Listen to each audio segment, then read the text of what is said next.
Assalamualaikum warahmatullahi wabarakatuh.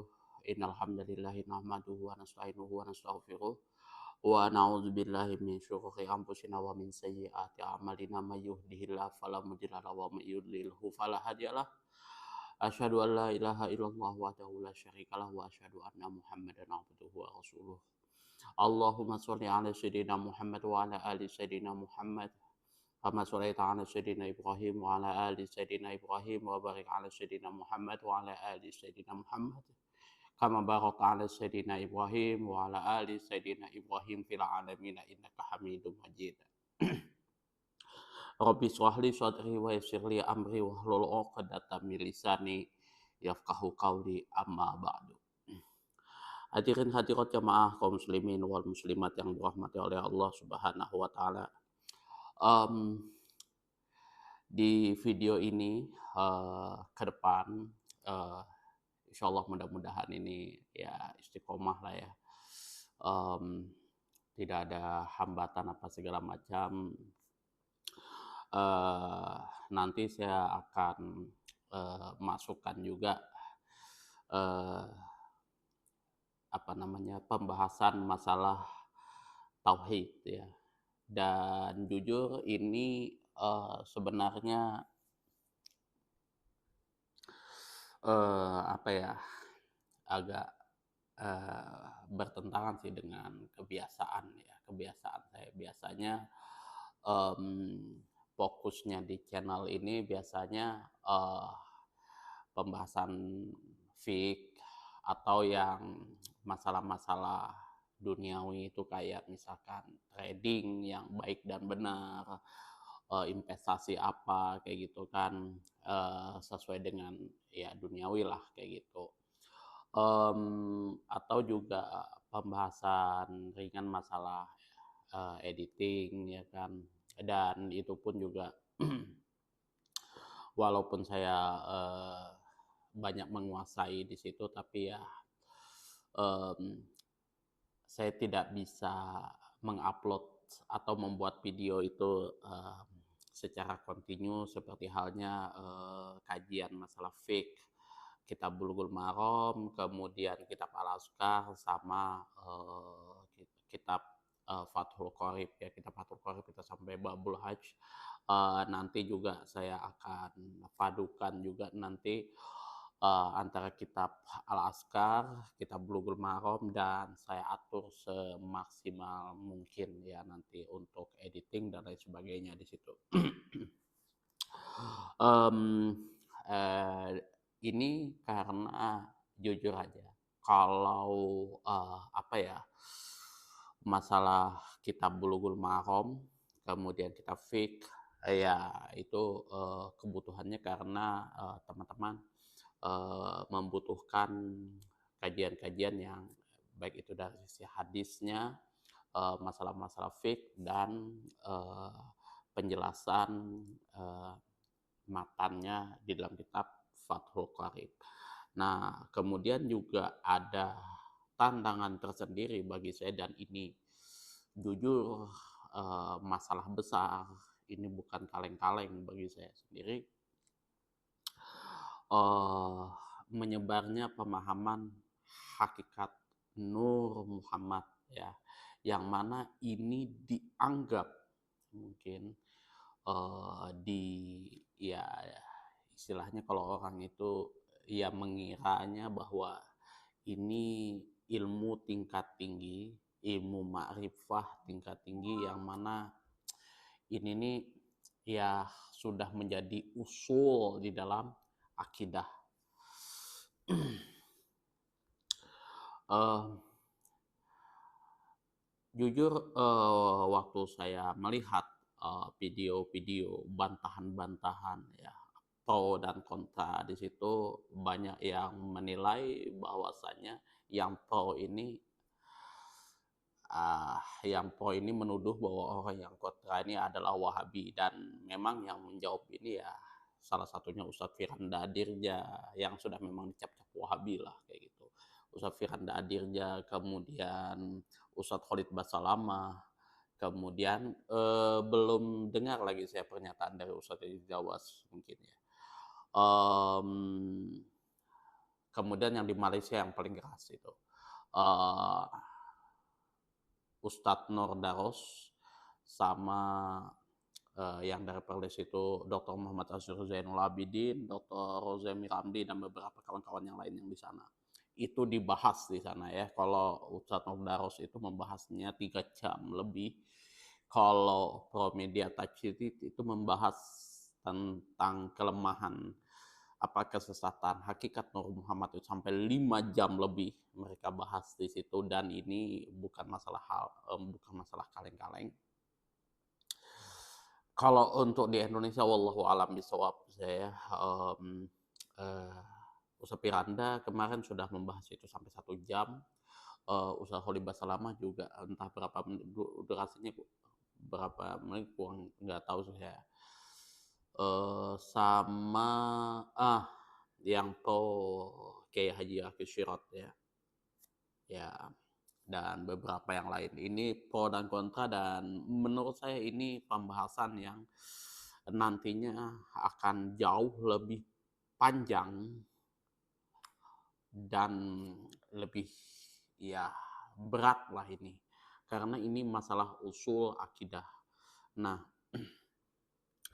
kemudian, gimana sih tanggapan saya ya ketika memulai, mukadimah, pembahasan kitab Kifayatul Ahyar, Hakikat Nur Muhammad. Sebenarnya, simpelnya saja kalau saya berpikir ya, saya itu jujur untuk, pertama kali saya bukan orang Wahabi. Ya mungkin sudah ada beberapa teman yang mengatakan saya itu Wahabi ya, tapi wallahu alam saya pengertian dari Wahabi itu apa, kayak gitu kan. Teman-teman yang offline terutama yang apa, yang ngikuti konten saya itu mengatakan saya Wahabi lah, tak sudah, karena banyak saya, membahas masalah ayo kembali kepada sunnah, apa, mengajarkan amalan-amalan kita sehari-hari itu sesuai sunnah. Itu itu seperti itu saya kalau, membahas masalah kitab Al-Azkar, begitu juga kitab Bulughul Maram dan lain sebagainya. Ini juga saya perlu refresh balik ya, mungkin ada teman-teman yang, subscriber saya mungkin yang baru yang masih mau menonton ini ya, saya itu siapa sih sebenarnya. Nama saya Abdul Rohim ya kan. Ya ini channel official saya memang aslinya di sini. Dan kalau teman-teman ada yang, eee, menyerang Ustadz siapa ya, Promedia Tajdid, Dr. Muhammad Asyir Zainul Abidin, kemudian Dr. Rozemi Ramli dan beberapa ustaz-ustaz yang lain di sana yang memang dia bukan orang pondok mungkin, ya kan, ya kita sama-sama pondok lah sudah, kayak gitu. Atau mungkin dia Wahabi ya, mungkin ya Ustaz Firanda, Ustaz apa ya segala macam itu Wahabi, oke, kita sama-sama nih. Kita sama-sama Asy'ari, Maturidi, dan kita sama-sama orang pondok. Saya mondok di Pondok Pesantren Ummul Qura Asyuti Palakpak Pangaporan, Pamekasan, Madura. Yang namanya Pulau Madura, mohon maaf, kalau misalkan teman-teman tanya di sana agamanya apa, di sana NU. Itu sudah harga mati, tidak ada yang apa ya, ya itu sudah umum orang ketahui sudah itu. Kalau apa ceritanya itu di Indonesia itu sudah di kalangan-kalangan orang NU itu sudah mutawatir itu. Muhammadiyah juga seperti itu. Tahu kalau yang namanya agama di Madura itu NU sudah. Bahkan ya kalau dulu saya pernah waktu baru mondok di sana saya nanya kan, di sini agama Islamnya berapa persen? Ya di sini Mas Rohim, 99,99% Muslim di sini. Kecuali masjid yang di sebelah sana. Loh, pikiran saya kan kalau misalkan Muslim kan masjid toh, kenapa ini ada pengecualian lagi tapi berbentuk masjid? Kalau pengecualian lagi dalam artian ini Muslim, terus kecuali gereja di samping sana, oke, masuk akal nih. Tapi kok ini masjid, kecuali masjid yang di samping sana. Terus saya nanya kan, itu aliran apa atau apa kok bisa dikatakan ini apa bukan Muslim. Oh, kalau yang di sebelah sana itu Muhammadiyah. Wah, ini kacau, kacau ya kan. Ya, wallahu alam bisawab gitu kan. Waktu saya nanya-nanya cerita-cerita sama Ustadz itu ya sudah sulit him kalau untuk dibantah kayak gitu. Oh, sorry, videonya terhenti. Kemudian itu tadi biografi singkat saya. Uh, Kemudian di sini um, kalau saya sendiri belajar kitab mulai dari saya pernah belajar Aqidatul Awam. Ini saya mempelajari, tapi ini bukan waktu saya mondok itu bukan materi wajib ya, Aqidatul Awam ini. Tapi saya mempelajari ini untuk menunjang apa namanya materi yang wajib itu kurikulum yang wajib. Kemudian saya juga belajar, oh iya, ini Aqidatul Awam juga ada yang versi bahasa Indonesianya. Ini. Kemudian saya juga belajar Tijanul Darori. Kalau Aqidatul Awam itu Syekh Al-Alim Al-Alama Syed Ahmad Marzuki. Nah, kalau Tijanul Darori ini Syekh Muhammad An-Nawawi Al-Bantani Al-Jawi. Ini Tijanul Darori, dan ini kalau orang Asy'ari Maturidi pasti tahu. Kemudian kalau yang wajib itu masuk kategori kurikulum wajib itu Kifayatul Awam. Nah, ini. Dan ini syarahnya saya juga mempelajari ini karena saya masih harus combine Kifayatul Awam yang dulu versi bahasa Maduranya dengan syarahnya. Karena kalau misal kita belajar matannya saja, yang versi apa namanya versi bahasa Maduranya itu malah nggak susah kita mengetahui istilah-istilahnya. Jadi masih harus kita combine. Nah, kalau ini nantinya kalau kita bahas ada ada pembahasannya nanti di combine 4 kitab sekaligus kayak gitu kan. Jadi enak kita belajarnya nanti ke depan.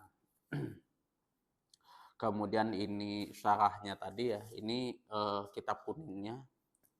Nah, ini saya juga sudah pelajari ini. Kemudian sama oh ya, kalau di kelas 2, kelas ini kan kelas 1 ya, saya belajar waktu itu kelas 1 Madrasah Sanawiyah. Kemudian kelas 2 saya belajar Husun Hamidiyah, saya nggak ada kitabnya itu. Karena kitabnya susah kalau dicari. Sama terakhir yang saya baca, kalau misalkan Asy'ari Maturidi harus membaca ini kitab Al-Luma ya. Ini kitab Al-Luma ini kalau yang ini ada bahasa Indonesianya, ada bahasa Arabnya. Jadi dia dikasih dua kayak gini ya. Dua kayak gini. Dan ini kalau untuk akidah saya belajar ini juga. Jadi berbagai macam kitab. Kalau untuk mazhab Asy'ari Maturidi saya belajar. Dan kalau untuk pilihan akidah saya itu jelas ini gitu ya, Asy'ari Maturidi. Tapi juga saya tidak menutup diri mempelajari kayak misalkan mazhab yang lain seperti Tohawi, saya lupa Tohawi itu ya, kitab tauhidnya Muhammad bin Abdul Wahab saya juga belajar. Kebetulan Ustadz saya dari Gontor itu ada ngasih tahu saya juga masalah kitab itu dan mengajarin saya itu juga. Jadi saya banyak tahu itu kitab apa namanya pengertian masalah uluhiyah, rububiyah, asma wa sifat. Karena jujur aja di Gontor itu kurikulum wajibnya mereka. Itu. Jadi kalau di Kuliatul Muallimin itu kalau kitab tauhidnya eh, kalau nggak salah ya, Pondok Pesantren Gontor. Kalau di kami walaupun alumni Gontor tapi tidak mempelajari kitab Tauhid Uluhiyah Rububiyah Asma wa Sifat, tidak itu, tapi kitab uh, Asy'ari Maturidi, mazhab Asy'ari Maturidi. Oke, um, kembali lagi ke topiknya. Jadi gimana sih sebenarnya hakikat Nur Muhammad itu? Kalau yang saya cari di dalam kitab ini, ya kitab-kitab ini tadi, konsep dari Nur Muhammad ataupun hadisnya saya belum ketemukan itu, ya belum ketemukan itu di dalam kitab-kitab ini ya konsepnya. Untuk hadisnya pun juga sangat sulit ya kalau untuk di apa ya, di kitab-kitab awal kami mondok itu ya, kami sekolah, kami belajar mulai dari kelas 1 sampai saya ngajar, saya ngabdi di pondok tersebut ya. Dan sangat sulit bagi saya kalau untuk mempertahankan konsep hakikat Nur Muhammad itu menjadi usul, ya sebagaimana teman-teman bela selama ini ya, tapi itu tidak diajarkan di kitab ini. Dan hakikat Nur Muhammad ini saya baru nonton fullnya 3 jam, itu lumayan ya beberapa hari kemarin itu, bahwa dia ada keterkaitan satu sama lain kayak gitu, ada grand design-nya, ada segala macamnya yang ini sangat matching sekali. Jadi sangat matching sekali, dan saya banyak ketemukan itu di terutama di Kalimantan. Waktu saya pulang dari Madura ke Kalimantan, saya balik lagi, dan umum wahdatul wujud, kemudian sholat dengan napas dan lain sebagainya, hal-hal yang berbau bid'ah itu mereka lakukan dan saya tentang itu. Karena kalau misalkan wahdatul wujud itu jangan sampai kita mengakui adanya diri, ya kan, yang ada itu hanyalah Allah Subhanahu wa taala. Dan ini itu ketika saya coba larikan itu ke kitab Kifayatul Awam ini, ya menurut mereka bukan seperti itu.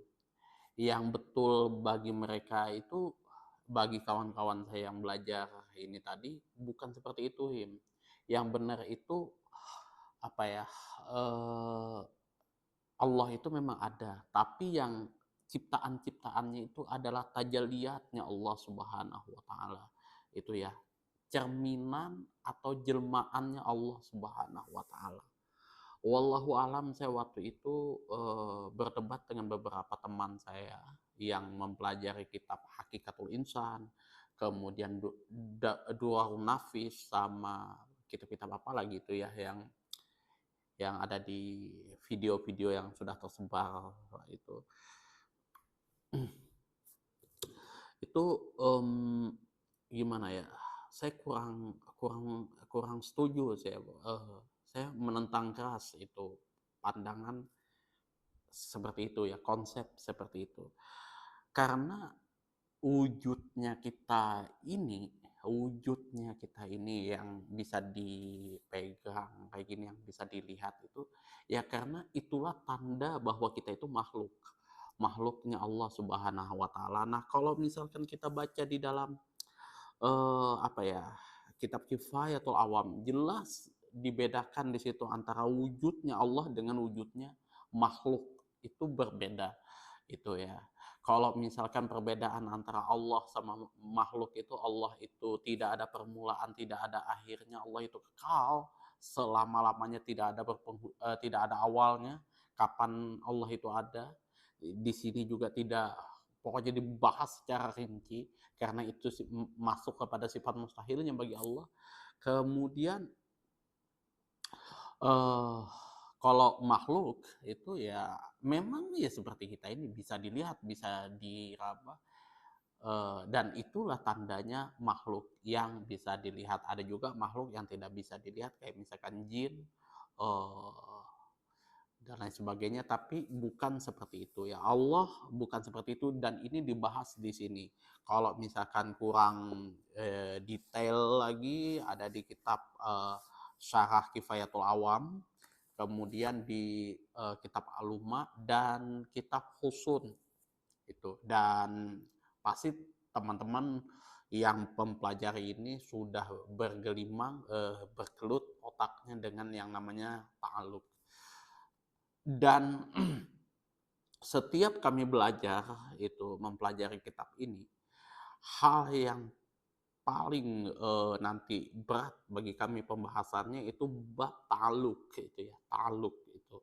Mau itu di dalam kitab Kifayatul Awam, kemudian kitab Husun Hamidiyah, itu bab ta'aluk itulah yang materi tingkat tinggi yang sulit untuk dicerna, bukan Nur Muhammad. Sekali lagi, tidak ada di pembahasan kami itu konsep Nur Muhammad itu. Dan mungkin kalau misalnya aku bawa konsep itu di pondokku, mungkin mungkin digambar itu, karena konsep itu konsepnya Al-Hallaj ya, Al-Hallaj dan apa namanya, kalau di Indonesia itu umumnya Syekh Siti Jenar. Nah, Syekh Siti Jenar itu kan ya, wallahu alam, saya kan kalau misalkan eh,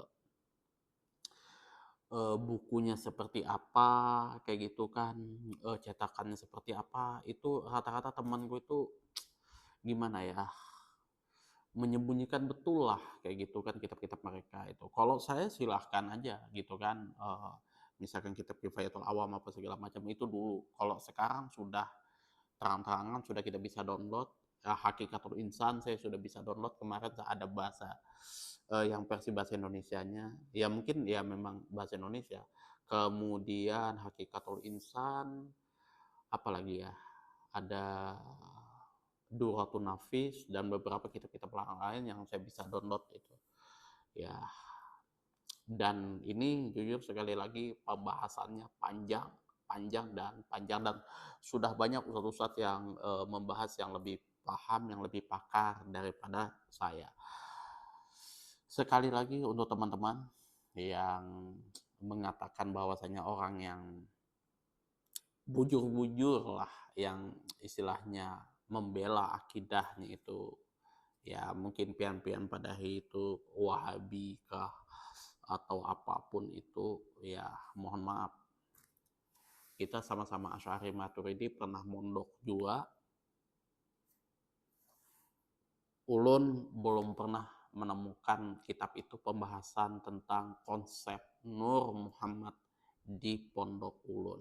Jadi ya mohon maaf apabila salah-salah kata mungkin, atau ulun kada sepakat dengan apa yang pian nanukan, dan kita kena di video ini, di masalah ini, karena mungkin terjadi perdebatan dan apa segala macam, wallahu alam bisawab, ulun minta maaf yang sebesar-besarnya itu, karena jujur saja ini bukan masalah ini, dan ulun bukan membenci, sekali lagi ulun kada membenci guru sekumpul, kada membenci kada anti yang namanya guru Syekh Muhammad Arsyad Al-Banjari. Ulun hormat bujur dan ulun hormat dengan guru-guru yang ada, guru Udin dan lain sebagainya. Tapi kehormatan ulun lawan guru-guru bukan berarti kada bisa dikritik. Kiai ulun pun di Madura dikritik oleh pendiri pondoknya, dikritik oleh Kiai Al-Amin, dikritik oleh kiai-kiai yang lain. Begitu juga Kiai Ulun juga mengkritik pandangan kiai-kiai yang lain, Kiai Al-Amin dan beberapa kiai yang lain. Dan itu pembahasan yang umum itu ya. Tidak ada kesempurnaan bagi manusia dan itu semua hanya milik Allah Subhanahu wa taala.